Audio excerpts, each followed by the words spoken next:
Hey, what's up everybody, hope you're all doing well. Today I'm going to share some tips on how to beat Masters Volk. I'm not going to be going over attack patterns and all that jazz. Instead, I'm just going to go over mechanics and things you should watch out for.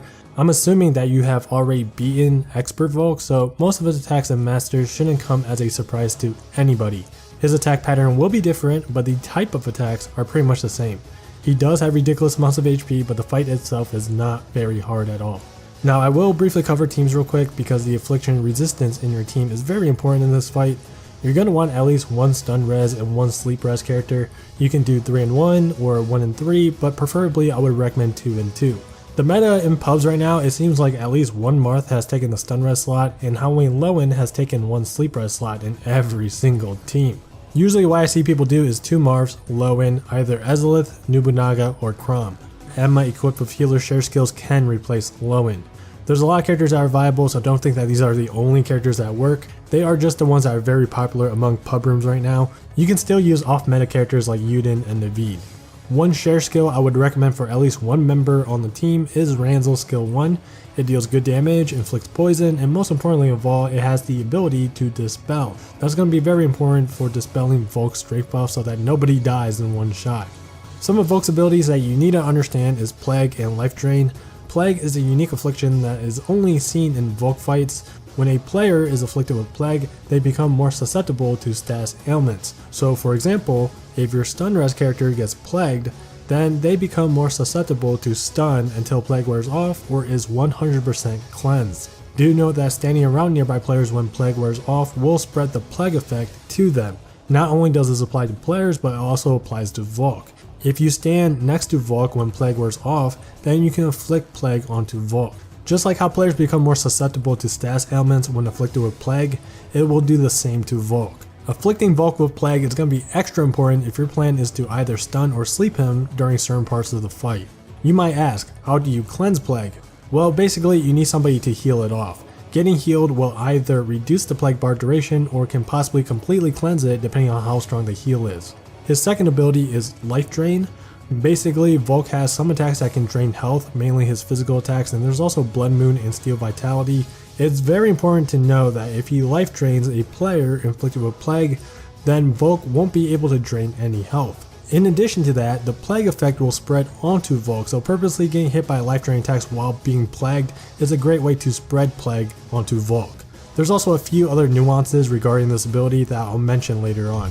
Before we get started with the gameplay, I just want to make sure that you guys understand that Agito bosses have HP based attack patterns. If your team takes 5 to 6 minutes or more to clear, then Volk will probably not do the same attacks in the same order as you will see in this upcoming gameplay. Even though that might be the case, this video should still be very helpful for anybody because I'm trying to give you tips on how to handle certain attacks, not necessarily tell you guys his attack patterns, okay? So first things first, let's cover his claw swipes. When he does his claw swipes, he's going to do 3 swipes. The first 2 are going to be red. The first one comes out relatively slow and the second one comes out really quick. Then for the third one, you'll see an exclamation point above his head before he performs it. This one always hits in an area behind him, so you can just reposition yourself in front of Volk after the first 2 red swipes. Getting hit by these swipes will heal Volk unless you're plagued, so it's best that you avoid them. Now this move should come as a surprise to many. This is an attack that can be seen in Expert Volk, but I doubt many are familiar with this because he only did this move if your team's damage was very low. I don't even know what to call this. I guess we'll call it the 4 bomb tornado phase. There's going to be 4 bombs that appear, one at the top right, the right side, the bottom left, and the left side. The ones on the top right and the bottom left are always red, while the other 2 on the left and right side are always green. These are fixed every single time. The characters with the appropriate status resistance should pop these bombs accordingly. Stun res characters should pop the red ones, while sleep res characters have to pop the green ones. In pre-mades, you can try leaving 1 bomb up and the bomb should do enough damage to proc Marth's last boost ability, so that's something you guys can try out. As for the tornadoes, all the tornadoes do is they go outward, inward, and then outward again. You can pretty much just stand in your own little quadrant to avoid them. When the doggies show up, make sure to kill most if not all of them because they do indeed give dragon meter. Do keep in mind that you cannot gain dragon meter while in dragon form, so it's usually not a good time to shapeshift when the doggies show up. Also, getting hit by the dogs is one of many ways to get afflicted by Plague. Next is Snapping Squalls. There's going to be two versions of this. There's one version where only 2 players get targeted, and then there's another where all 4 players get targeted. I recommend that everybody runs around the map clockwise. That seems to be the general consensus of how to handle this move. For the 4 tornado version, I'm not sure how many guys already do this, but my group agreed that everyone should run to the spot that they were in during the 4 bomb tornado phase. So for example, let's say I went to the top right bomb, then I should position myself to the top right side for Snapping Squalls and run clockwise. Overwhelming Hunger is a new move. Volk does a red AoE that inflicts plague. If you are not plagued, do not iframe this attack. You need to get plagued by Overwhelming Hunger. Also, low-end players out there, make sure that you do not use skill 1 around this time. If you need to heal your teammates, use skill 2 before Overwhelming Hunger hits. Just make sure that you do not use skill 1 because it has regen and will cleanse the plague off. Now the main reason why you need to get plagued is because he always does steal vitality afterwards. If your whole team is not plagued, then steal vitality will heal Volk for a ton. I mean, literally his health bar will go up by like 20%, no joke. However, when you're plagued, then this move won't drain any health. Dragon tanking steal vitality is also a good alternative to prevent the life drain. Now if you are already plagued prior to Overwhelming Hunger, then that's when you should iframe it.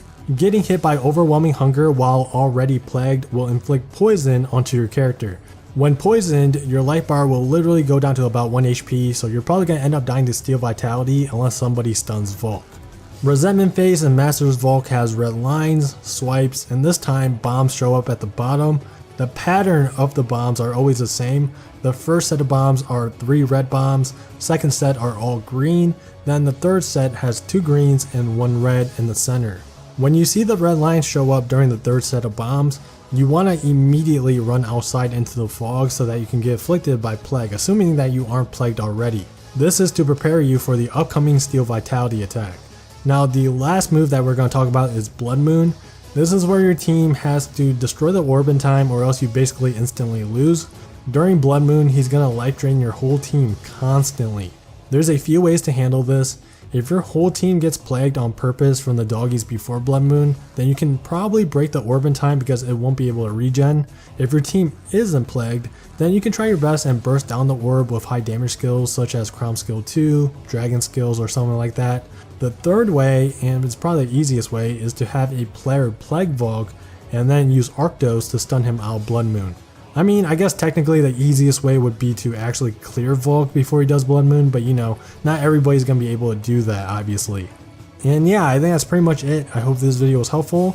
If you guys have any questions, then go ahead and shoot me up in the comments down below. As always, I want to thank you guys so much for watching. Take care, and I'll see you guys in the next video.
みんな見ていてくれ。せめて一撃で加減はしない。いやはっみんな見ていてくれ。すいくよ。はっはっせめて一撃で。みんな見ていてくれ。はっはっいや加減はしない。みんな見ていてくれ。せめて一撃で。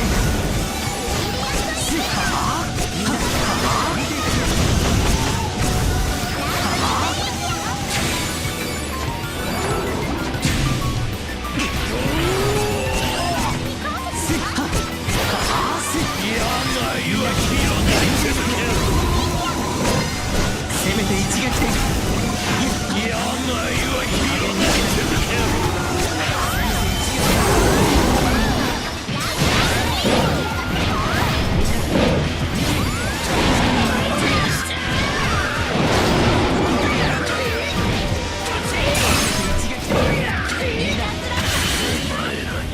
弱者は救えない。